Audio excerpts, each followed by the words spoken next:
Baik ya, materi kita ini adalah tentang risk and rate of return ya, atau resiko dan tingkat pengembalian.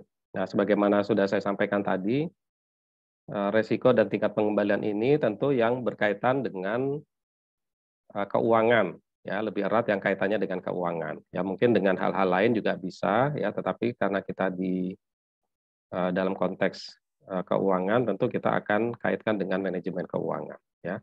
Nah, beberapa topik yang akan kita bahas ya tentang resiko dan return itu sendiri ya, ada stand alone risk atau resiko sendiri atau resiko secara portofolio, artinya resiko secara bersama-sama, kemudian juga bagaimana menghitung tingkat resiko, bagaimana menghitung resiko dan tingkat pengembalian ya. Nah, ini mungkin kalian sudah sering ya mendengar kalimat ini ya, kata-kata ini ya, don't put your all eggs in one basket. Ya, udah pernah dengar ya? Atau ada yang belum pernah? Baru baru dengar sekarang? Ya, Baru dengar sekarang, Pak. baru dengar sekarang. Oh, yang udah pernah dengar? Ada yang udah pernah dengar? Coba kalau ada yang udah pernah dengar bisa ini nggak bisa cerita nggak maksudnya apa gitu?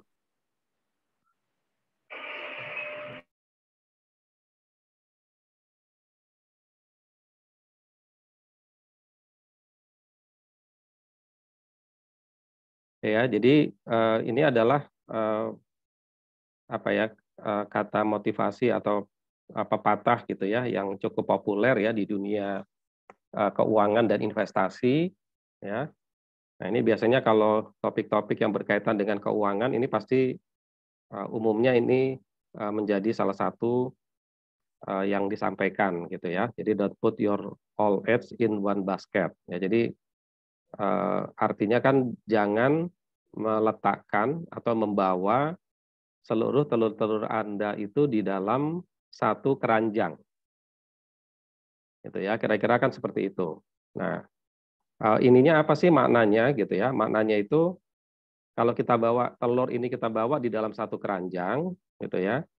Kemudian kita ada katakanlah accident gitu ya atau kecelakaan gitu ya atau tersandung gitu ya dan sebagainya. Nah, ini bisa pecah semua telurnya gitu ya. Tapi kalau misalnya dia tidak kita taruh di dalam satu keranjang, mungkin satu satu kantong atau di tempat yang lain gitu ya. Nah, maka mungkin dia bisa yang satu pecah, yang lainnya masih ada. Gitu ya. Nah, telur-telur ini adalah diibaratkan dengan dana yang diinvestasikan. Gitu ya. Ini apa istilahnya ini adalah dana yang diinvestasikan. Nah, jadi kalau kita eh, apa kurang lebih gitu ya maknanya itu kalau kita mau melakukan investasi itu jangan hanya ke dalam satu jenis apa satu jenis apa instrumen atau satu jenis investasi real misalnya gitu ya, instrumen keuangan atau satu jenis investasi real. Jadi akan lebih baik apabila investasi itu diletakkan di dalam beberapa instrumen ya, baik itu keuangan maupun sektor real. Gitu ya. Jadi misalnya Anda punya uang 100 juta gitu ya. Nah, 100 juta itu kemudian Anda belikan semua saham. Nah, kita tahu saham itu adalah instrumen keuangan yang resikonya tinggi, gitu ya. Ya, kalau di saham kita misalnya beli saham di bursa efek, ya, kemudian nanti tiba-tiba harga sahamnya turun. Ya, bisa juga harga sahamnya naik, kita dapat keuntungan besar. Tapi bisa juga harga sahamnya turun sehingga kita mendapatkan kerugian yang besar. Nah, kalau uang 100 juta itu kita taruh di saham semuanya, ya itu resikonya sangat tinggi. Nah, itu berarti sama dengan put your all eggs in one basket, hanya di dalam satu keranjang. Tapi kalau 100 juta itu, ya misalnya kita 30 juta misalnya taruh di saham, kemudian 40 juta taruh di deposito, ya kemudian sisanya 30 juta taruh di sukuk misalnya gitu ya. Gitu. Atau kita sebagian ini untuk modal dagang sektor real, misalnya 20%, 20 juta dan sebagainya gitu ya. Nah, itu berarti kita ada beberapa investasi. Nah, maka jenis-jenis investasi itu ada yang tingkat resikonya tinggi ya. Kemudian juga ada yang tingkat resikonya rendah. Gitu ya. Kemudian juga ada mungkin ini lagi ya, ya semacam istilah juga gitu ya, high risk high return gitu ya.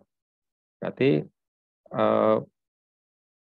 umumnya ya investasi yang resikonya tinggi gitu ya, itu akan menghasilkan juga return yang tinggi gitu ya, atau bisa gitu ya. Nah, umumnya high risk high return gitu ya. Biasanya artinya kita juga harus memahami ketika sebuah risiko itu tinggi ya, bisa jadi juga dia akan mendapatkan return yang besar. Dan sebaliknya kalau misalnya risikonya kecil, maka tingkat pengembaliannya juga bisanya itu kecil. Ya, ini adalah sudah kalau bahasa kita sunatullah gitu ya, sunatullah yang berlaku di pasar. Ya, di sektor investasi, di keuangan atau di di pasar secara umum. Nah, misalnya saya kasih contoh gitu ya. Misalnya kita punya uang tadi 100 juta gitu ya. Kita punya uang 100 juta, kemudian uang 100 juta itu kita taruh semuanya di deposito. Gitu. Berapa tingkat pengembalian deposito sekarang? Kira-kira. Ada yang tahu? Tingkat pengembalian deposito? Bunga deposito ya, atau kalau deposito syariah itu rata-rata tingkat margin bagi hasilnya kira-kira berapa? Atau kalau sukuk nih sekarang sedang populer ya. Misalnya pemerintah sedang menggulirkan sukuk atau obligasi. Berapa tingkat pengembalian obligasi sekarang atau sukuk yang digulirkan pemerintah?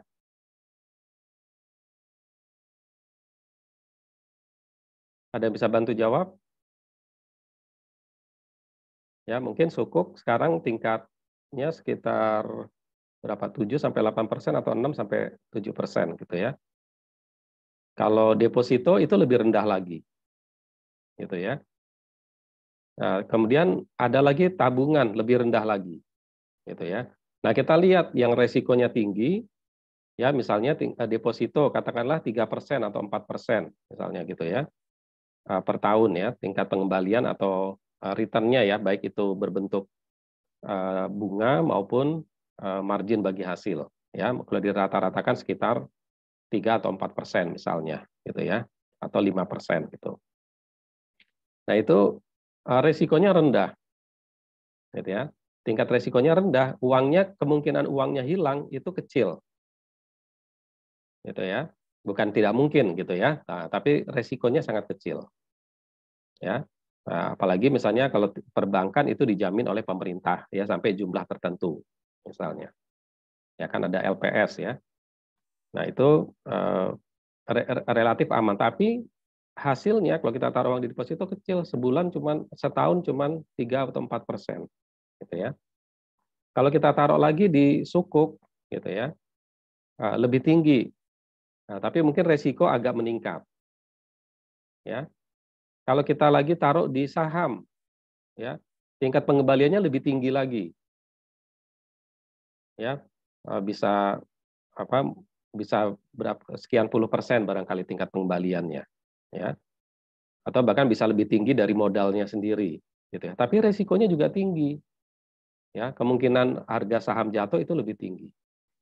Kemudian ada investasi sektor real ya, uang 100 juta kita pakai buka usaha ya, usaha trading misalnya ya, usaha dagang ya. Usaha dagang mungkin bisa mendapatkan keuntungan 20%, 30% gitu ya. Bukan setahun itu mungkin bisa sebulan ya kalau tingkat perdagangannya bagus. Ya, tingkat penjualannya bagus. Ya, tapi bisa juga resikonya juga tinggi. Misalnya barang tidak laku. gitu ya. Atau penjualannya kredit berbentuk hutang, ya dijual secara penjualan kredit ya, berarti piutang, dan piutangnya nggak dibayar, gitu. Itu kan ada resikonya tinggi. Ya bandingkan dengan uang 100 juta kita taruh di deposito, relatif uangnya aman, tidak hilang, tetapi tingkat pengembaliannya rendah. Gitu ya. Nah, itu adalah gambaran high risk high return. Ya. Kemudian juga bagaimana kita investasi itu ya kita tidak tempatkan di satu bentuk investasi ya, tapi diversifikasi. Ya, dibagi-bagi atau dipecah ke dalam beberapa investasi ya dengan beberapa investasi yang tingkat pengembalian dan tingkat resikonya mungkin berbeda-beda. Ya, ada tingkat resikonya rendah dengan penghasilan rendah atau tingkat resiko tinggi dengan tingkat pengembaliannya tinggi. Ya, kalau misalnya kalian juga mempelajari aturan misalnya di perusahaan asuransi gitu ya. Nah, itu juga ada aturan pemerintah gitu ya, bahwa asuransi itu kan dana asuransi yang dikumpulkan oleh nasabah itu kan nanti diinvestasikan oleh manajer investasi yang ada di perusahaan asuransi. Nah, itu juga ada aturannya. Ya, harus sekian persen di deposito ya, kemudian di obligasi atau sukuk sekian persen, kemudian nanti di saham jumlah yang lebih kecil lagi. Ya, karena dia resikonya tinggi, nanti uang nasabahnya habis. Gitu ya, karena resikonya tinggi. Nah, ini adalah mindset kita tentang resiko dan tingkat pengembalian. Oke ya, begitu ya. Nah, ini sehingga ini kaitannya langsung dengan bagaimana kita mengelola keuangan di perusahaan. Apakah kita sebagai manajer investasi di lembaga keuangan atau misalnya di perusahaan. Ya, kalau di perusahaan sebagai manajer keuangan tentu ini kalau ada idle cash kita taruhnya mau di mana. Gitu ya, yang mudah dicairkan dan sebagainya, gitu ya. Nah, itu adalah risk dan return. Oke ya, ini kemudian nah resiko. Ya, apa yang kita maksud dengan resiko? Ya, resiko ini adalah peluang terjadinya beberapa keadaan yang tidak menguntungkan. Gitu ya, jadi peluang terjadinya beberapa keadaan yang tidak menguntungkan. Nah, tentu tadi ya kita kaitkan dengan keuangan, gitu ya. Tadi artinya kalau duit uang itu mau kita taruh di sektor tertentu, ya maka apa risikonya di sektor tersebut? Ya tadi sudah saya jelaskan ya. Kalau saham seperti apa, kalau di deposito seperti apa, kalau di sektor real seperti apa. Oke ya, jadi ini itu yang dinamakan resiko, ya berapa persen resikonya dan sebagainya ya. Nah kemudian resiko itu juga bisa stand alone, ya atau sendiri-sendiri atau gabungan portofolio. Ya jadi sendiri-sendiri misalnya kita punya dana tadi berapa 100 juta, ya sebagian taruh di deposito, sebagian taruh bermain saham, ya sebagian di sektor real, ya kemudian sebagian di obligasi misalnya. Nah, berarti kalau stand alone ya resiko di saham berapa persen, resiko di obligasi berapa persen, resiko di sektor real berapa persen, gitu ya. Nah, ini berarti stand alone atau resikonya gabungan. Jadi 100 juta itu keseluruhannya itu adalah berapa persen. Oke ya. Ya, jadi ini risiko arus kas aktiva dapat dipertimbangkan atas dasar berdiri sendiri, stand alone basis oleh setiap aktiva itu sendiri atau dalam konteks portofolio di mana investasi digabungkan dengan aktiva lain dan risikonya dikurangi melalui diversifikasi. Nah, itu tadi ya, risiko bisa berkurang melalui diversifikasi. Karena misalnya saham, investasi di saham, katakanlah risikonya misalnya 20%, tapi investasi di deposito misalnya resikonya hanya misalnya 5%. Ya, kalau itu digabungkan ya maka resikonya menjadi bisa kurang ya. Diversifikasi artinya di beberapa jenis investasi ya. Nah, sehingga bisa berkurang kan kalau digabung kan resikonya menjadi 5% dan 20% ya, di tengah-tengahnya berapa. Gitu ya kira-kira, atau weighted average ya, jumlahnya dikaitkan dengan jumlahnya dulu baru kemudian dirata-ratakan. Ya, kemudian kebanyakan investor yang rasional memiliki portofolio aktiva. Jadi kalau investor-investor yang rasional itu dia punya portofolio aktiva ya. Portofolio artinya punya beberapa aktiva investasi. Gitu ya. Dan lebih memperhatikan portofolio totalnya dibandingkan hanya masing-masing resiko dari aktivanya. Ya, gabungannya berapa? Karena dia sebagai investor kan ingin terima akhirnya aja. Ya, pokoknya totalnya saya terima berapa. Nah, ini misalnya seperti di reksadana. Ya, di reksadana. Ya, di reksadana itu kan kita investor naruh dananya di perusahaan pengelola reksadana atau perusahaan sekuritas kemudian dibelikan reksadana. Ya, nah reksadana itu kan punya manajer investasi. Ya, manajer investasi itu nanti dia akan taruh tuh di sukuk berapa persen, di saham berapa persen gitu ya. Nah, kita tinggal terima akhirnya aja ya melalui nilai aktiva bersih. Nah, ini kira-kira gambaran investor itu seperti itu. Jadi kalau kita nggak mau pusing, nggak mau capek berapa ngitung resiko saham, resiko sukuk, persentasenya berapa gitu ya. Nah, kita taruh aja di reksadana misalnya. Yang taruh di reksadana udah yang menghitung biar si manajer investasi. Nanti hasilnya kita bagi. Ya, mereka mendapatkan fee atas keuntungan dari dana yang kita tanamkan di sana. Ya, jadi terima akhirnya aja berapa gitu ya. Kemudian probabilitas pengembalian ya. Pengembalian yang diharapkan ya atas investasi adalah nilai rata-rata dari distribusi probabilitas pengembalian. Ya, ini pakai grafik gitu ya. Nah, kalau kita pakai grafik itu pengembaliannya ya berarti rata-rata dari tadi ya masing-masing jenis investasi tadi. Ya, semakin besar probabilitas bahwa pengembalian aktual akan jauh di bawah pengembalian yang diharapkan, maka resiko berdiri sendiri semakin besar resiko stand alone yang berkaitan dengan aktiva. Gitu ya. Jadi kalau probabilitasnya ya semakin besar gitu ya. Nah, itu berarti ada resiko-risiko masing-masing jenis investasi itu yang yang semakin besar. Tuh. Ya, kemudian rata-rata investor akan menolak resiko. Ya, ini kalau ada ini karakter ya, mungkin lebih kepada karakter investor. Ada investor yang senang dengan resiko, ada yang risk averse ya, dia menghindari resiko. Jadi kalau senang dengan resiko itu maksudnya, oh saya akan sebagian besar dana saya taruh di saham. Resikonya tinggi, tapi saya bisa kemungkinan dapat resiko yang tinggi. Tapi ada juga investor yang karakternya, enggak, saya mau bermain aman aja, saya nggak mau yang resikonya tinggi. Dia taruh di deposito atau suku. Nah, tapi secara umum investor itu rata-rata adalah risk averse.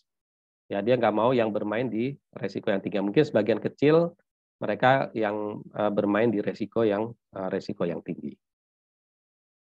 Ya. Nah, oleh karenanya aktiva yang lebih beresiko menjadi tingkat pengembalian diperlukan lebih tinggi ya. Ini high risk high return tadi. Oke. Nah, kemudian resiko ini bisa dieliminasi melalui diversifikasi. Ya, tadi ya kita pecah investasi itu ke dalam beberapa jenis investasi, di mana jenis-jenis investasi itu ada yang risikonya tinggi, ada yang risikonya rendah. Ya, kemudian juga ada nanti adalah istilahnya resiko pasar, ya resiko yang tidak dapat dieliminasi dengan diversifikasi. Jadi sudah ada nih resiko pasar ini nggak bisa diapa-apain. Ya, mau kita diversifikasi seperti apa juga ada resiko yang inherent risk ya, resiko yang sudah bawaan. Sama seperti kita belajar akuntansi ya, dari sekian banyak akun yang ada di akuntansi itu ya, aktiva lancar, aktiva tidak lancar atau aktiva tetap, liabilitas dan sebagainya. Nah, itu akun-akun itu ada yang akun yang resikonya paling tinggi yaitu adalah kas. Itu nggak bisa diversifikasi. Ya, dia akan melekat. gitu ya. Nah, ini adalah resiko pasar ya, atau kalau di akuntansi hampir sama dengan inherent risk. Ya, risiko ini tidak bisa dihindari, gitu ya. Misalnya apa? Dimanapun kita taruh dana, gitu ya, maka itu pasti ada resiko, gitu ya. Nah, nanti ada risiko pasar itu misalnya sama dengan tingkat atau ada risiko misalnya Indomie. ya. Nah, ada resiko yang tidak bisa dihindarkan, misalnya perbankan, gitu ya. Perbankan itu pasti ada misalnya resiko dia kan kalau punya idle dana itu kan harus ditaruh di Bank Indonesia ya melalui SBI. Nah, itu kan sudah pasti juga ada dana sebagai acuan gitu ya. Sebagai acuan itu adalah tingkat SBI ya, resiko pasar atau resiko yang tidak bisa diversifikasi. Oke ya. Kemudian ini resiko pasar ya relevan dari aktivitas individu. Resiko pasar yang relevan dari aktivitas individu adalah kontribusinya terhadap resiko portofolio yang didiversifikasi dengan baik, yaitu resiko pasar aktiva. Ya, nah jadi resiko ini relevan setelah dia dilakukan atau kontribusinya terhadap resiko portofolio itu. Ya tadi ya kita taruh di beberapa instrumen. Ya, jadi risiko pasar yang harus ditanggung oleh investor, gitu ya. Nah ini misalnya gambar dari kurva, ya kalau kurva yang ini adalah ya resiko portofolio, ya kemudian di sini ada resiko minimum, ya di sini ada resiko minimum. Nah kemudian ini baru resiko dari portofolionya. Ya ini misalnya jumlah saham di dalam portofolio. Jadi kalau kita misalnya hanya punya satu jenis saham, gitu ya, maka resikonya akan tinggi, ya 35, gitu ya. Tapi kalau kita punya jumlah sahamnya banyak, gitu ya, maksudnya kita punya saham itu di perusahaan X, Y, Z, ya punya 3 atau 10, gitu ya, A, B, C, D dan seterusnya di perusahaan 1 sampai perusahaan ke-10. Nah, maka itu resikonya menjadi turun, gitu ya. Nah, resikonya akan turun dibandingkan kalau kita hanya mempunyai saham di satu jenis perusahaan. Ya, karena itu tadi ya, ketika harga saham perusahaan tersebut turun, gitu ya, maka habislah investasi kita. Ya, jadi ini resikonya sangat tinggi. Tapi kalau misalnya kita punya 10 perusahaan yang dana kita diberikan ke 10 jenis saham di perusahaan ya, misalnya di bursa itu, gitu ya. Biasanya kemungkinan bahwa semuanya jatuh itu kecil ya, kecuali kalau memang ada krisis misalnya gitu ya, krisis keuangan. Gitu ya. Nah, tetapi kemungkinan turunnya itu menjadi lebih kecil. Kemungkinan turunnya kan lebih kecil berarti resikonya lebih kecil. Mungkin hanya 1-2 perusahaan yang drop ya, tapi yang 8 yang lainnya itu masih bertahan. Kita masih mendapatkan keuntungan. Gitu ya. Nah, sehingga ini menjadi resikonya rendah. Ya, nanti pada titik tertentu misalnya di sini di 40 saham sampai seterusnya ini resikonya jadi stabil. Oke ya. Jadi ini gambaran dari resiko. Kemudian beta saham. Nah, ini adalah menghitung ukuran dari resiko pasar. Ya, resiko pasar itu resiko yang tadi resiko yang harus dihadapi gitu ya. Nah, yang harus dihadapi oleh investor. Ya, bukan yang harus dihadapi oleh investor. Nah, ini beta gitu ya. Beta ini dihasilkan dari rumus persamaan itu ya. Nah, persamaan Y sama dengan ini di sini mestinya ada ya. Nah, ini Y sama dengan A plus BX. Gitu ya. Nah, ini dihasilkan dari seperti ini ya, resiko beta. Nah, jadi ini sudut itu ya, beta itu adalah sudut dari sudut dari kurvanya, ya sudut dari kurva ini. Ya ini gambarnya ya. Nah ini adalah sudut dari kurvanya itu adalah beta, yaitu di sini adalah B ya maksudnya ya. Jadi kalau di rumus ini berarti ini B ini ya. Y sama dengan A plus BX. Nah ini adalah sebagai resiko ya atau disebut dengan beta saham. Ya, ini contohnya kalau investasinya berupa portofolio investasinya berupa saham. Oke, ya, jadi ini adalah disebut resikonya. Ya, beta mengukur seberapa besar pengembalian saham bergerak relatif terhadap pasar. Ya, jadi kalau misalnya kalian belajar matematika ekonomi gitu ya. Nah, belajar matematika ekonomi kan ini ya ini resiko yang tidak bisa dihindarkan yang tadi ya, misalnya tingkat bunga SBI gitu ya. Nah, ini udah pasti ya. Kemudian B ini nanti bergerak seiringan dengan Y ini. Ya, berapa sudutnya? Ya, ini kan berapa sudutnya dari X ya. Nah, ini ya, ini kan sumbu X dan sumbu X dan Y gitu ya. Nanti seberapa pergerakannya. Ya. Jadi setiap perubahan ya perubahan di B ini akan mempengaruhi besaran dari Y. Ya berapa? Misalnya di sini 1 atau 0, sekian atau 1, sekian atau berapapun ya, ini mempengaruhi perubahan ya.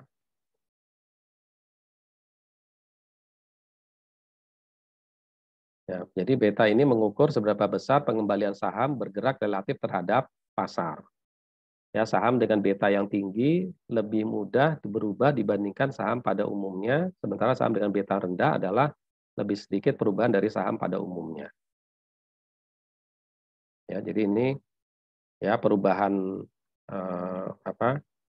perubahannya besar nih berarti grafiknya curam gitu ya, perubahannya terhadap harga saham atau terhadap Y.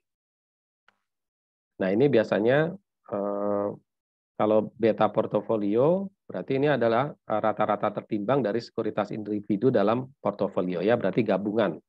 Ya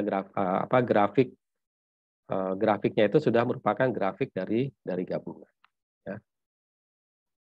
Nah, ini biasanya dituangkan dalam bentuk security market line ya, menunjukkan hubungan antara resiko pasar dengan tingkat pengembalian yang diperlukan. Ya, pengembalian yang diharapkan atau KI untuk setiap sekuritas adalah sama dengan suku bunga bebas resiko ditambah dengan premi resiko pasar dikalikan dengan beta sekuritas. Ya, ini jadi ya. Jadi ini adalah tingkat pengembalian ya, Y. Jadi kalau kita tuangkan ini ya, rumus ini, jadi tingkat pengembalian yang diharapkan ya, Y ini ya, ini adalah sama dengan suku bunga bebas resiko. Jadi ini KRF ini suku bunga bebas resiko. Artinya ini contohnya yang banyak digunakan misalnya tingkat bunga SBI ya, tingkat bunga. Artinya kan gini, kalau misalnya SBI berapa tingkat bunga SBI sekarang? Katakanlah misalnya 2% gitu ya. 2%. Jadi kan perbankan punya kewajiban untuk meletakkan dananya dengan membeli sertifikat Bank Indonesia. Gitu ya, ditaruh di SBI, bank akan dapat bunga misalnya 2%. Gitu ya. Nah, ini adalah udah tingkat pengembalian yang sudah pasti dapat gitu ya. Nah, tetapi kalau misalnya bank ini ingin mendapatkan tingkat pengembalian yang lebih tinggi, maka dia lempar ke pasar, gitu ya. Tapi kan dilempar ke pasar, dia harus meningkatkan tingkat pengembaliannya. Ya, nggak mau dia cuma 2%, berarti harus 3%, 4%, dan seterusnya. Nah, itu selisih itu ya. Nah, selisih ini yang artinya yang mau apa yang mau dibayar oleh pasar. Gitu ya. Nah, kalau ini kan sudah pasti dapat nih, gitu ya. Dia nggak lempar ke pasar, dia akan taruh di SBI. Makanya di dalam apa mungkin dalam kuliah-kuliah ekonomi makro gitu ya, itu kan tingkat SBI itu kan mempengaruhi ya, gitu ya. Daripada saya resiko taruh duit di ke nasabah gitu kan ya, gitu. Atau ke tempat lain gitu ya.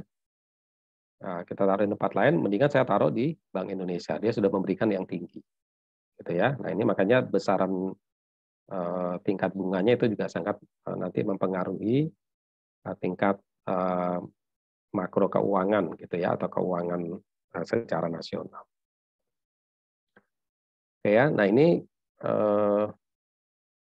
jadi ini apa tadi nih resiko yang bebas suku bunga bebas resiko ditambah dengan premi resiko pasar. Nah, ini adalah premi resiko pasar ya tadi ya. Tingkat bunga pasar tadi misalnya 4% ya dikurangi dengan tingkat bunga yang bebas resiko. Ya, jadi kalau misalnya tadi suku bunga bebas resiko 2%, tingkat pasar katakanlah 5% misalnya, ya maka ini berarti X-nya ini adalah 3%. Gitu ya. Nah, ini berapa apa namanya tingkat pengembalian yang diharapkan. Oke ya, jadi ini adalah apa cara apa menghitung. Nah, ini ya. Nah, ini contohnya. Ya, ini adalah resiko, ini tingkat pengembalian. Gitu ya. Jadi kalau resiko 0, tingkat pengembaliannya adalah ini KRF ini. Ya. Nah, ini. Ya, kalau kita nggak punya resiko, pokoknya kita taruh uang dengan ini kita sudah mendapatkan hasil. Gitu ya, ini nggak ada resikonya. Gitu ya, nggak ada resikonya. Nah, kemudian ketika kita mau menarikkan risiko 0,5, nah ini berarti kan kita tingkat pengembaliannya meningkat. Nah, kalau ini tadi contohnya ini tingkat pengembalian KRF yang bebas risikonya 6% ya, yang saya tadi contohkan 2% SBI itu. Nah, ini berarti kalau kita mau meningkatkan tingkat pengembalian, berarti resiko kita meningkat. Di sini meningkatnya berapa? 0,5. Jadi kalau kita mau menaikkan tingkat pengembalian dari 6 menjadi 8,5, resiko kita meningkat 0,5. Ya, resikonya meningkat 0,5. Terus kalau kita mau menaikkan tingkat pengembalian menjadi 11 misalnya, maka resiko kita meningkat menjadi 1. Ya, jadi 1. Nah, ini kenapa? Karena ini grafik SML-nya, security market line-nya ada di sini. Ya. Nah, beta itu adalah sudut ini. Ya, ini adalah resiko.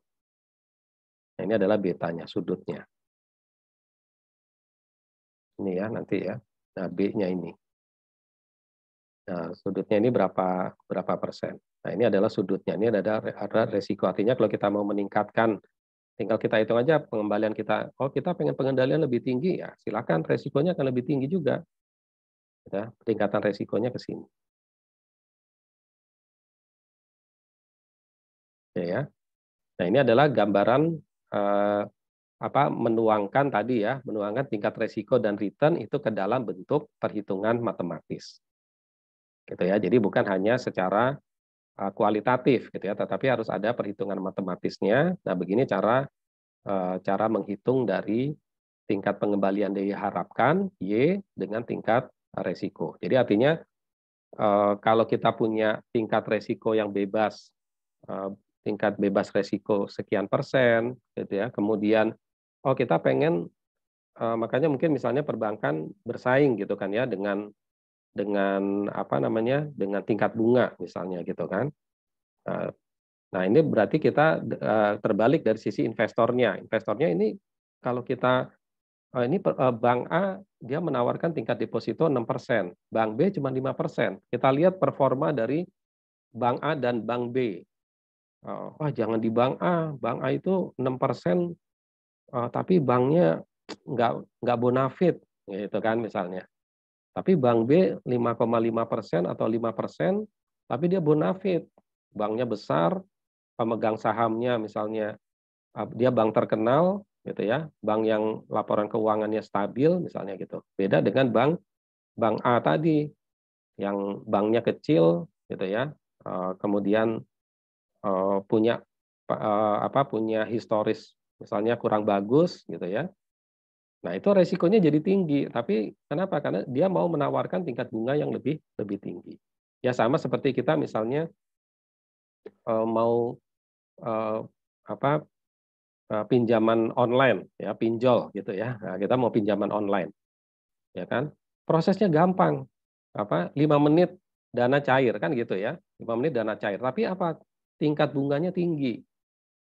Gitu kan ya. Tingkat bunganya tinggi, kemudian cara perhitungannya dan sebagainya. Ya. Gampang, dapat duitnya gampang. Gitu ya. Tapi nanti resiko dengan cost-nya sangat tinggi. Gitu ya. Beda misalnya kita harus mengajukan ke perbankan atau lembaga keuangan lain, harus ada proses, tanya gaji, tanya jaminan dan sebagainya. Prosesnya susah. Ya, tapi mungkin tingkat cost-nya, tingkat bunganya atau tingkat margin bagi hasilnya itu tidak terlalu memberatkan kita. Gitu ya. Tetapi ada proses yang harus dijalani yang lebih sulit. Gitu ya. Nah, ini kan sama dengan seperti itu. Ya, kalau kita mau mengambil yang gampang, resikonya tinggi. Gitu ya. Kita mau ambil yang lebih safety gitu ya, tetapi kita lebih biayanya gitu ya atau tingkat pengembaliannya tidak terlalu besar. Ya, jadi ini adalah equilibrium ya, keseimbangan antara tingkat pengembalian dengan resiko. Ya, kemudian tingkat pengembalian ya. Ya, tingkat pengembalian diharapkan atas saham umumnya sama dengan pengembalian yang disyaratkan. Ya, sama ya. Ini kalau di dalam bahasa Inggris ya, required return gitu ya, ada istilahnya ada required expected return gitu ya. Ini expected return dengan required return. Ya, ini hampir sama gitu ya. Istilahnya hampir sama. Tapi kadang-kadang nanti dalam terminologi sering kita temukan istilah-istilah expected return atau required return. Ya, ini tingkat pengembalian diharapkan atau yang disyaratkan. Ya, biasanya beda cara pandang ya. Beda cara pandang ini dari sisi investor atau dari sisi objeknya ya.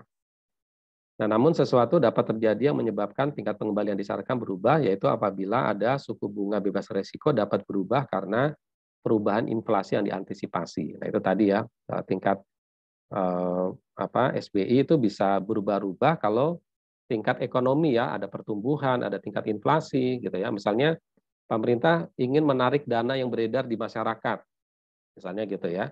Maka pemerintah akan tinggikan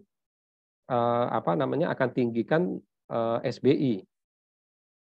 Ya, SBI meningkat pasti bunga deposito atau bunga tabungan akan meningkat. Gitu ya. Kalau bunga tabungan meningkat nanti masyarakat akan lebih senang untuk menaruh dana di perbankan, gitu ya, akan lebih senang untuk menaruh dana di perbankan. Nah, itu uang beredar di masyarakat akan berkurang, gitu ya. Nah, itu mungkin dulu ya waktu krisis tahun berapa tuh 98 ya, itu tingkat bunga sangat tinggi gitu ya. Jadi orang masyarakat senang naruh uang di bank karena ingin menarik dana yang beredar di masyarakat. Ya. Kemudian beta saham berubah yang tadi ya. Nah, ini sudut kemiringannya ini berubah. Ya, nah, berubah artinya apa? Perbandingan antara tingkat resiko dan tingkat pengembaliannya juga berubah ya, lebih kalau ini kan sensitif ya, semakin ke atas ini ya, gitu ya. Itu kan semakin sensitif gitu ya. Artinya resiko naik sedikit aja tingkat pengembaliannya langsung mencuat. Gitu ya. Gitu, langsung tinggi. Tapi kalau ini lebih landai mungkin resikonya udah meningkat tajam tapi tingkat pengembaliannya tidak meningkat tinggi. Gitu ya. Kemudian penolakan investor terhadap resiko yang dapat berubah. Ya, ini mungkin expected return ya berubah. Oke, ya, ini tingkat pengembalian secara global ya, ini dalam portofolio global. Nah, ini kita masuk ke, atau sampai sini ada pertanyaan barangkali? Izin bertanya, Pak. Ya, silakan. Tadi kan udah dijelasin ya kalau high risk tuh high return, terus low risk tuh low return. Nah, itu gimana tuh Pak kalau umpamanya tuh kita nih pengen buat portofolio tuh yang investasinya itu low risk tapi high return gitu loh. Itu kira-kira bisa nggak, Pak? Iya. Ya, jadi membuat investasi yang low risk tapi high return, ya. Ya, ya. Jadi intinya di dalam ini kan ini ya apa namanya itu kan sebuah high risk high return itu kan sebuah pemahaman, gitu ya. Itu kan sebuah pemahaman dan itu sudah kalau bahasanya kita sunatullah ya tadi saya sampaikan, gitu ya. Umumnya sih begitu. Tapi mungkin ada satu dua gitu ya. Ada satu dua sebuah investasi itu kan yang sifatnya tadi ya low risk kemudian high return. Tapi itu pasti sulit gitu ya. Sesuatu yang resikonya rendah tapi returnnya tinggi itu mungkin sulit menemukan. Gitu ya kalau kita bicara secara umum. Tapi kalau misalnya bisa ditemukan ya silakan gitu. Tentu itu adalah tugasnya dari ini ya dari manajer investasi. Kan memang kan itu kan tadi high risk high return kan sesuatu yang umum terjadi gitu ya. Tetapi kan kita pasti sebagai kalau enggak apa gunanya kita manajer investasi diberikan ilmu tentang keuangan. Tentu kita akan mencari ya, misalnya saya disuruh mengelola uang nasabah gitu ya. Tentu saya akan mencari mana nih investasi-investasi yang resikonya rendah gitu ya. Nah, tapi dia keuntungannya itu bisa stabil atau bisa meningkat. Gitu. Memang itu yang pasti kita cari oleh investor. Gitu ya. Jadi bukan apa tadi pertanyaannya bisa apa enggak, memang itu yang kita cari. Gitu. Nah, tinggal kita tepat atau tidak untuk menemukan bagaimana yang misalnya kalau yang pasar tadi umumnya di pasar itu tingkat ini ya tadi misalnya. Nah, ini kan security market lainnya. Nah, ini adalah yang berlaku di pasar sekarang. Gitu ya. Tapi kan kita tentu akan mencari gimana yang resikonya rendah tapi di individual ya, di individual aktiva yang mau kita investasikan, yang mau kita taruh investasinya itu yang security market lainnya itu tajam. Gitu. Sehingga resikonya kecil tapi tingkat pengembaliannya bisa tinggi. Gitu ya. Memang itu yang dicari oleh orang-orang. Gitu kan. Makanya itu tadi kan ada misalnya kita punya uang 100 juta gitu ya. Kita mau naruh di saham karena biasanya returnnya tinggi. Sekarang kita cari perusahaan-perusahaan yang kita pelajari historis misalnya 5 tahun atau 10 tahun ke belakang. Oh, misalnya perusahaan X ini dia selalu memberikan dividen. Harga sahamnya selalu meningkat. Gitu ya, jarang jatuh dan sebagainya. Nah, itu yang kita pilih. Nah, itulah tugasnya dari manajer investasi untuk mendapatkan itu. Begitu ya, saya kira ya. Hanum ya, Hanum atau Sob. Iya, Pak. Makasih, Pak. Oke. Ada lagi yang lain yang mau bertanya?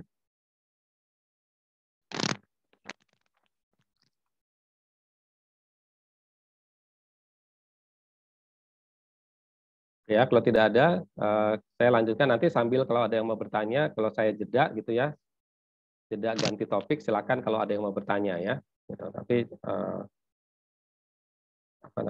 jangan pas saya ngomong gitu ya. Nah, oke. Nah, kemudian ini investment return ya, tingkat pengembalian. Ya, ini sederhana aja ya cara menghitung tingkat return. Ya, tingkat pengembalian dari sebuah investasi itu dapat dihitung sebagai berikut ya. Nah, return atau tingkat pengembalian itu adalah jumlah yang diterima dikurangi dengan jumlah yang diinvestasikan dibagi dengan jumlah yang diinvestasikan. Gitu ya. Nah, jadi di sini contohnya misalnya kita punya dana tadi ya 1.000 ya atau katakanlah 100 juta gitu ya tadi. Kemudian diinvestasikan ya dana yang diinvestasikan 1.000.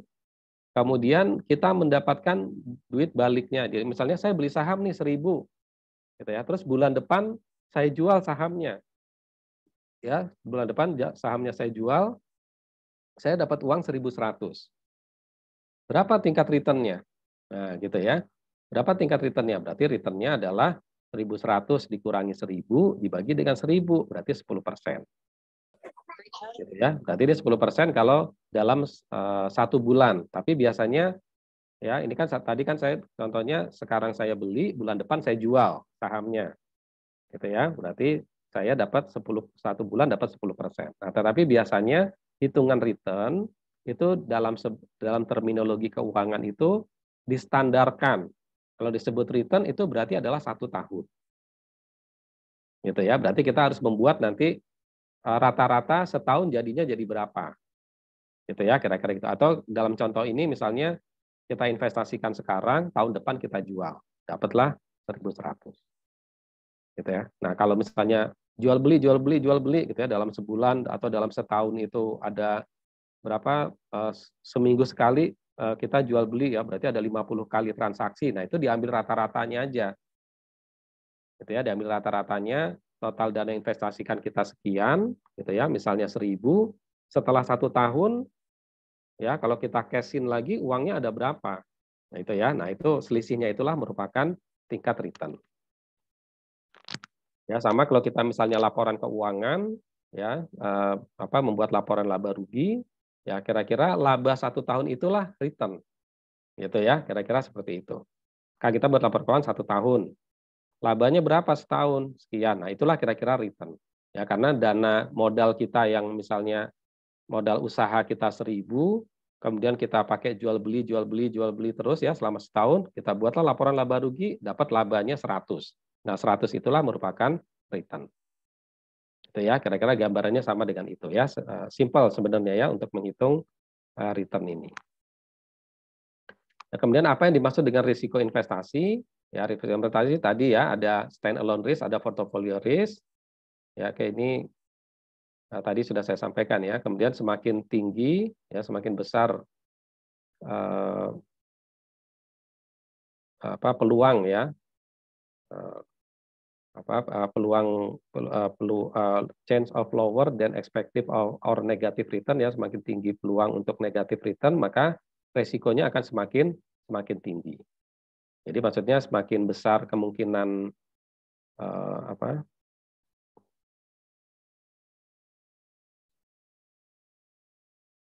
negative return itu berarti tingkat pengembaliannya menurun, gitu ya. Tingkat pengembalian menurun berarti resikonya semakin besar ya. Ini saya kira logika sederhana ya.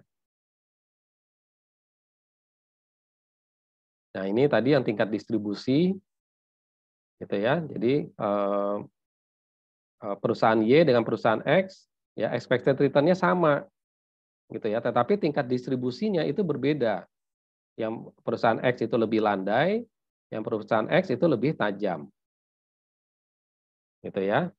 Nah, berarti ini nanti masing-masing resiko dari individual tadi, ya karena ini kan dianggap gabungan, gitu ya, dianggap gabungan. Nah, ini berarti kan ini apa resikonya lebih tajam ya, ini expected return-nya sama, gitu ya, tetapi dia lebih sensitif ya karena lebih tajam. Ya, ada sedikit saja perubahan di dalam resiko, gitu ya, itu akan menghasilkan return yang naik atau turun. Ya, dengan resiko sedikit saja yang naik atau turun gitu ya.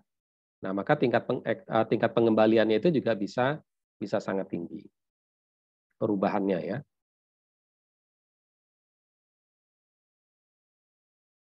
Ya, ini contoh-contoh saja.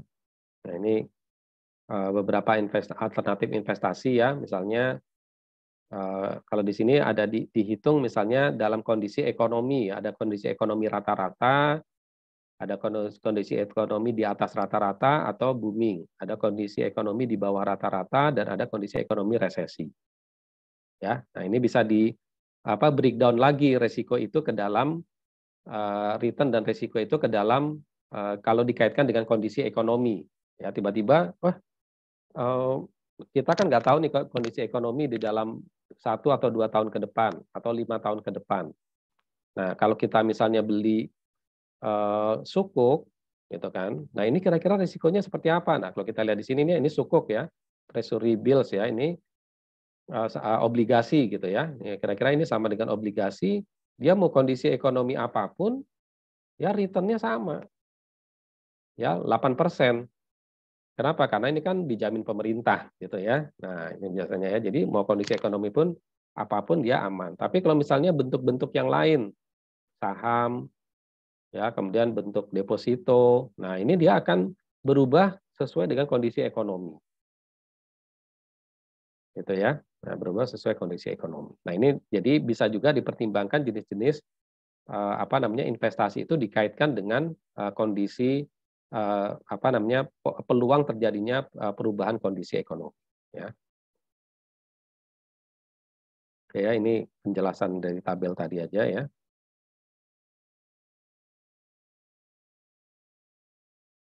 Nah, kemudian menghitung expected return, ya, tingkat pengembalian diharapkan. Gitu ya, ini rumusnya tadi ya, sama dengan yang tadi ya. Ini hanya dikaitkan dengan contoh. Ya, kemudian standar deviasi ya, ini tingkat standar deviasi itu adalah tingkat bergesernya dari expected. Gitu ya. Jadi kalau misalnya kita mengharapkannya tingkat pengembaliannya berapa tadi di sini ya, misalnya.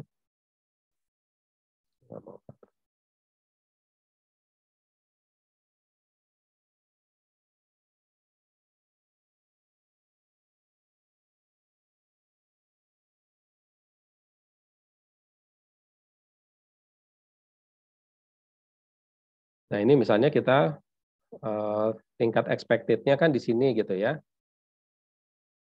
Nah, terus kemudian kita ingin ternyata hasilnya berbeda gitu ya. Nah, expected-nya 11 misalnya. Dengan resiko 1, expected-nya 11. Ternyata dengan resiko 1, return yang realnya ini kan diharapkan. Diharapkan itu kan berarti kita investasi sekarang, kita harapannya dapat 11%. Gitu ya. Tetapi kan ketahuan dapatnya berapa itu kan setelah misalnya periode berjalan 1 tahun ke depan. Ya, setelah 1 tahun kemudian ternyata kita dapat cuma 10%. Nah, selisih antara 11 dan 10% itu adalah deviasi yang tadi ya, ini. Nah, ini ya. Gitu ya. Jadi kemungkinan kita akan bergeser gitu ya, bergeser. Jadi kalau misalnya ini expected return 11%. Gitu ya. Tapi kita tahu ada standar deviasi, ya, standar deviasinya 1%. Jadi bisa jadi kita dapat 12%, bisa jadi kita dapat 10%. Itu ya. Nah, itu adalah variance gitu ya. Nah, makanya ini selisihnya antara yang diharapkan dengan yang real. Gitu ya, selisih dari yang diharapkan dengan yang real. Oke ya, jadi itu nanti kalau kita ditanya tingkat return-nya berapa? 11%. Terus ditanya juga standar deviasinya berapa? Nah, gitu ya. Nah, nanti itu akan begitu sehingga kita sebagai investor itu bisa menilai misalnya ya expected return-nya berapa tadi 11%, tetapi real yang kita peroleh bisa saja 12%, bisa saja 10%. Ya. Nah, ini biasanya kelihatan nih di penawaran asuransi. Nah, gitu. Siapa yang pengalaman nih jadi agen asuransi gitu ya. Nah, gitu ya. Kayaknya udah ada nih mahasiswa banyak yang jadi agen asuransi. Itu coba ya, kalau kalian pernah belajar jadi agen asuransi kan kita pasti menawarkan gitu ya. Menawarkan kepada calon prospek nih gitu kan ya, ditawarin saya buat hitung-hitungan, benar ya? Karena kita pasti buat hitung-hitungan, nanti asumsi dari hitung-hitungan ini adalah tingkat pengembalian 12% misalnya gitu. Betul ya? Berarti ini 12% ya, jadi nanti Bapak bisa dapat sekian, Ibu bisa dapat sekian. Kalau kita sudah asuransi yang ada investasinya ya, gitu kan. Biasanya kan sekarang unit link ya. Nah, nanti dari investasi Bapak bisa dapat sekian gitu. Nah, kalau kita udah ngerti keuangan, kita tanya standar deviasinya berapa? Gitu. Nah, itu. Karena dalam praktek ya saya juga udah ikut asuransi model unit link bertahun-tahun gitu ya misalnya. Ternyata hasil yang diharapkan tidak sama dengan hitung-hitungannya dia dulu. Nah, berarti kan di situ ada standar deviasi, ada perbedaannya, ada varians. Nah, harusnya varian itu bisa kita hitung sejak awal. Gitu ya. Ini expected return nih rata-rata Pak, kita ngelihat kondisi ekonomi sekarang 12%, tetapi bisa saja 10 tahun lagi itu perubahannya misalnya variansnya bisa 2%, 3%, atau 5%. Jadi bisa turun atau naik dari angka 12. Nah, sehingga kita bisa lebih prepare gitu ya. Nah, itu yang itu lebih bagus kalau ada penjelasan tentang varian gitu ya. Oke, jadi ini kira-kira seperti itu ya cara menghitungnya. Ini intinya diakar kuadratkan dari selisih dari seluruh transaksi perbedaan-perbedaan itu. Ya, ini ya. Ini kalau ini kan penjumlahan ya dari seluruh transaksi yang ada. Ya, misalnya periodenya 12 bulan gitu ya. Berarti setiap bulan itu selisihnya berapa, kemudian dirata-ratakan. Ya, kemudian diakarkan dapatlah standar deviasi. Gitu ya. Ini saya kira ini di matematika ekonomi juga ditemukan gitu ya. Ada ya kira-kira seperti ini cara menghitungnya. Ya, ini membandingkan standar deviasi dari masing-masing portofolio tadi masing-masing individu aktiva tadi ya. Nah, ada yang bentuknya ya gitu. Sini ya masih ada ya. Jadi standar deviasi sebagai mengukur resiko ya. Semakin besar standar deviasi ya, semakin kecil ya probabilitas actual return akan mendekati expected return. Ya jelas ya. Semakin besar standar deviasi, jadi tadi itu kalau misalnya expected return-nya berapa? 11 gitu ya, 11% ya di grafik yang tadi, 11%. Terus standar deviasinya 5. Nah, gitu. Berarti kan bisa kemungkinan dapat 16%, bisa dapat kemungkinan 6%. Gitu ya. Betul ya? Bisa dipahami ya? Bisa ditangkap ya?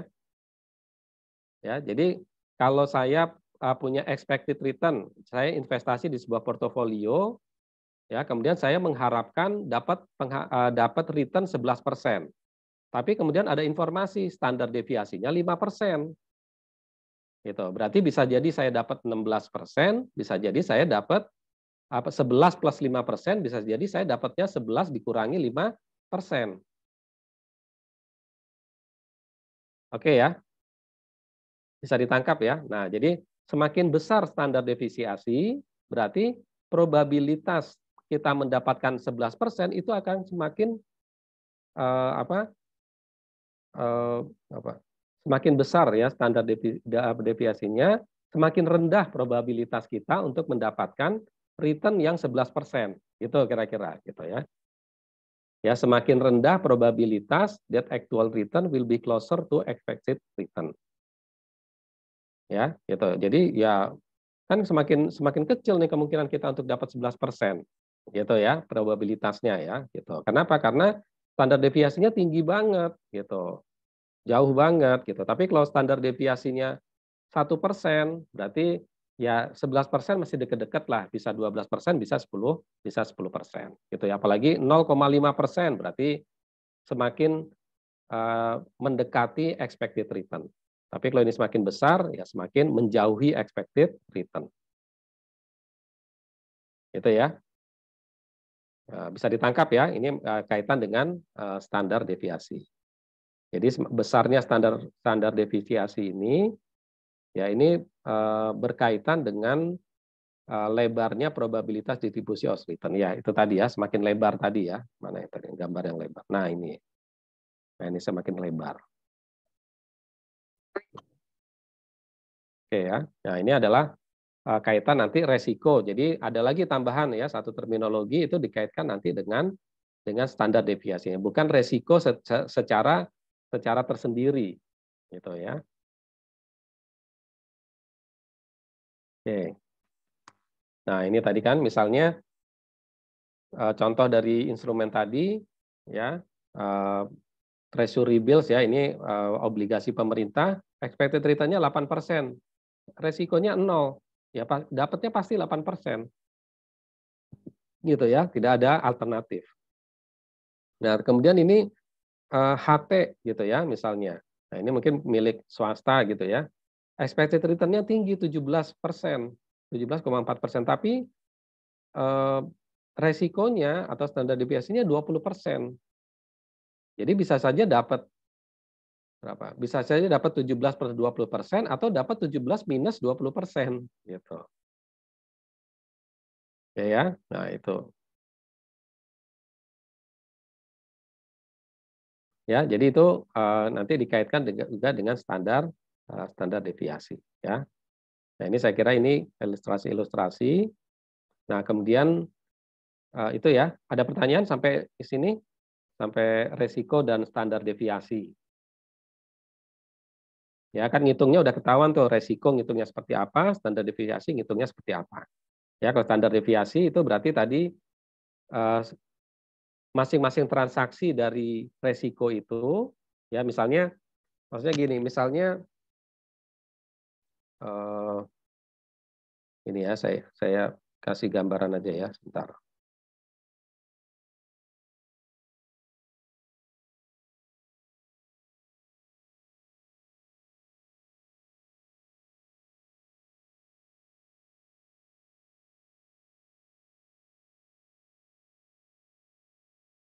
Nah, ini misalnya ya, kita ada misalnya 1, 2, 3, 4.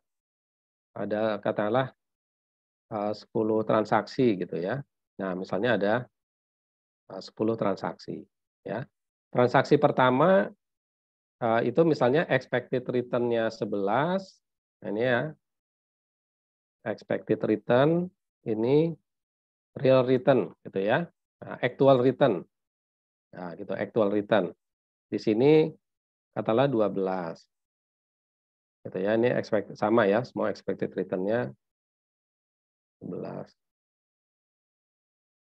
Nah, di sini misalnya transaksi pertama gitu ya. Nah, transaksi pertama ada dapat 12, ada dapat 11,3 gitu ya.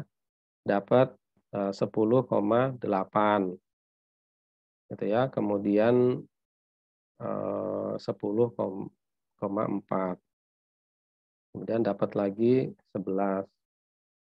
Ya, dapat 11,8. Gitu ya, dapat 10,9. 10,5. Katakanlah dapat 9. Ya, kemudian dapat 11 gitu ya. Nah, ini misalnya gini. Kan ini expected return, ini actual return. Oke ya. Nah, tadi rumusnya gimana?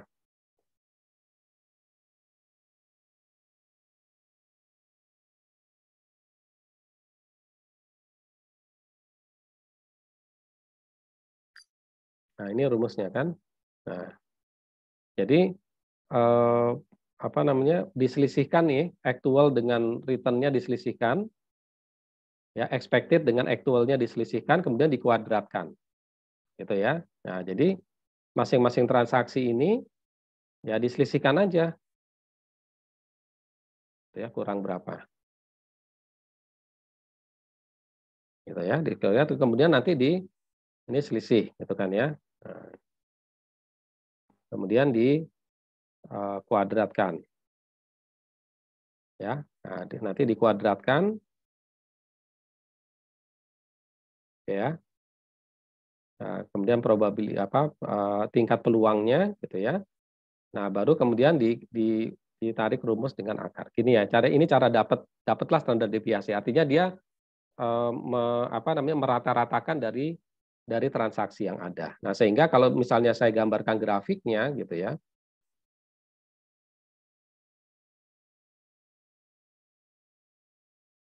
Saya gambarkan grafiknya misalnya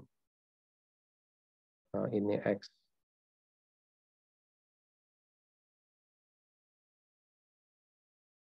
dan Y gitu ya. Nah, ini X dan Y. Nah, gitu ya. Jadi kalau misalnya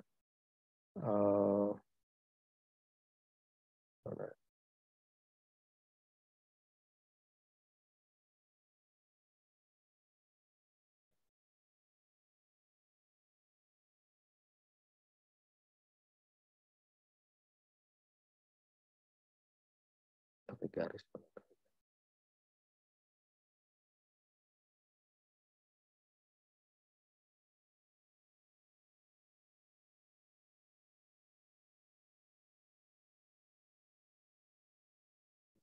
Nah, misalnya ini. Nah, ini misalnya ini katakanlah misalnya ya. Nah, ini saya nggak pakai hitungan ya, langsung kira-kira aja ini misalnya expected return. Nah, mungkin AR-nya ini ada di misalnya AR-nya mungkin ada di kita kasih warna beda ya.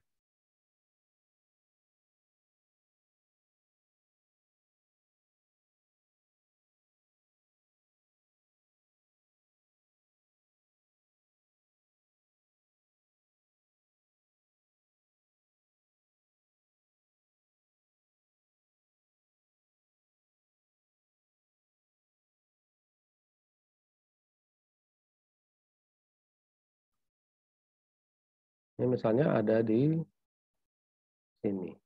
Nah, gitu ya. Nah, gitulah ya kira-kira. Nah, dari sana. Kira-kira begitu ya. Nah, ini misalnya AR. Nah, berarti kan ini ada standar deviasi. Gitu. Atau bukan begini ya. Nah, bentuknya mungkin hasilnya ya, maaf. Seperti itu. Actual return-nya mungkin berupa titik-titik ya.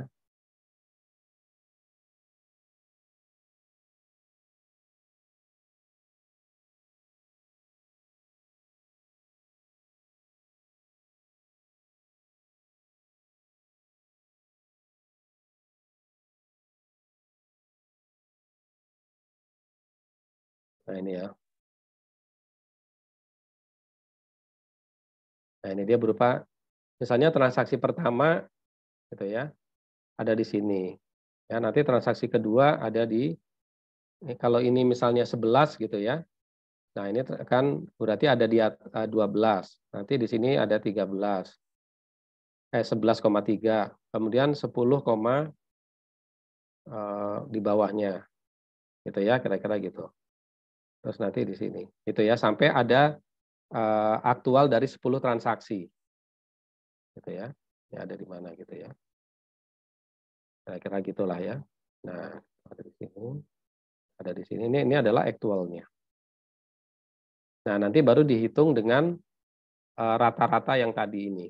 Ya, antara transaksi ini dengan pada transaksi pertama ini selisihnya berapa, selisihnya berapa, selisihnya berapa, plus minus, selisihnya plus minus plus minus, kemudian dikuadratkan. Gitu ya, kemudian dikuadratkan. Nah, kemudian diakar lagi, maka ketemulah standar deviasi. Gitu ya, kira-kira cara menghitungnya seperti itu. Oke. Oke, sampai sini ya saya kira ini tentang yang terakhir adalah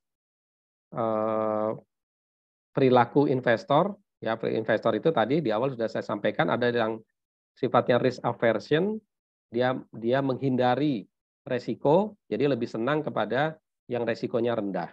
Gitu, tapi ada hasilnya, cuman hasilnya mungkin kecil. Gitu, ada risk premium, ya mereka yang senang dengan kompensasi yang besar dari adanya resiko. Oke ya, jadi itu berapa perilaku ya.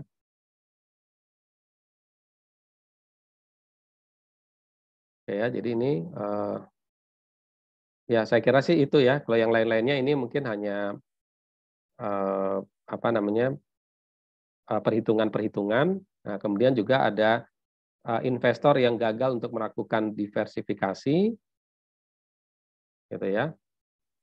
Nah, ini nanti ya tentu dengan resiko ya akan lebih tinggi. Oke, sampai sini barangkali ada pertanyaan. Udah udah jam 10:30.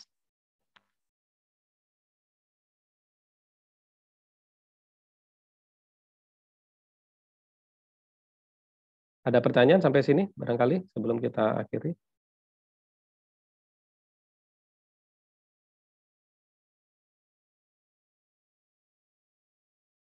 Kayaknya insya Allah nggak ada, Pak. Oke ya. Baik, kalau misalnya sudah tidak ada, kita cukupkan ya untuk pertemuan kita. Saya akhiri. Ya, dari saya akhiri ya. Bila taufiq wal hidayah. Assalamualaikum warahmatullahi wabarakatuh. Waalaikumsalam warahmatullahi wabarakatuh. Terima kasih banyak, Pak. Terima kasih.